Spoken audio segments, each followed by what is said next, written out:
நலம் காக்கும் ஸ்டாலின். உங்கள் குடும்பத்தின் நலன் அரசின் பொறுப்பு.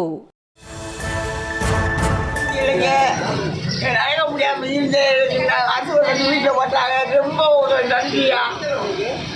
நடக்க முடியலைங்க. நடக்க முடியாமல் அரசு வீட்டில் போட்டாங்க. ரொம்ப ஒரு நன்றியா. நடக்க முடியலைங்க. நடக்க முடியாமல் அரசு வீட்டில் போட்டாங்க. ரொம்ப ஒரு நன்றியா. நடக்க முடியலைங்க.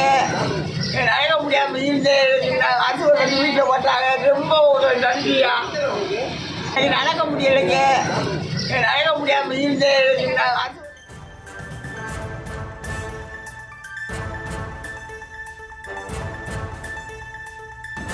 அண்மை செய்தி. மூத்த குடிமக்கள் மாற்றுத்திறனாளி குடும்ப அட்டைதாரர்களுக்கு வீடு தேடி வரும் ரேஷன் பொருட்கள் தொடர்பான தாயுமானவர் திட்டத்தை முதலமைச்சர் மு.க.ஸ்டாலின் இன்று காலையில் தொடங்கி வைத்திருந்தார்.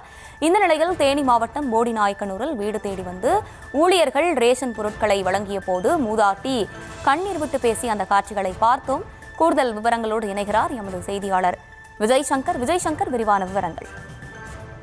தர்ஷினி, தமிழகம் முழுவதும் இன்று 34,809 ரேஷன் கடைகளில் இன்று தாய்மானவர் திட்டத்தை தமிழக முதல்வர் ஸ்டாலின் தொடங்கி வைத்தார்.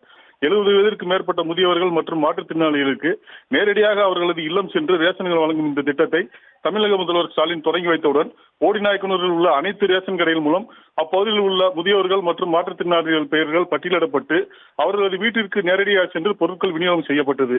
70 வயதிற்கு மேற்பட்ட முதியவர்களை வீடு தேடி அவர்களது கைரேகையை பெற்றுக்கொண்டு அரிசி, பருப்பு, சீனி, பாமாயில் போன்ற குடிமை பொருட்களை ரேஷன் ஊழியர்கள் நேரடியாக வழங்கினர். இந்த திட்டம் குறித்து வீட்டிற்கு சென்று பொருட்கள் வழங்கியதை குறித்து அப்பகுதியில் உள்ள பெண்மணி ஒருவர் கண்ணீர் மல்க தனது நன்றியை தெரிவித்துக் கொண்டார்.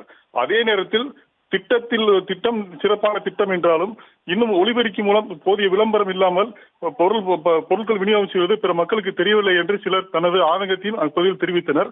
ஆனாலும் இந்த திட்டத்திற்கு தற்போது வரவேற்பு அதிகமாக அதிகரித்துள்ள நிலையில் தற்போது அனைத்து ரேஷன் கடை ஊழியர்களும் வீடுகளுக்கு சென்று பொருட்கள் விநியோகம் செய்யும் பணியில் ஈடுபட்டு வருகின்றனர். ஹர்ஷினி.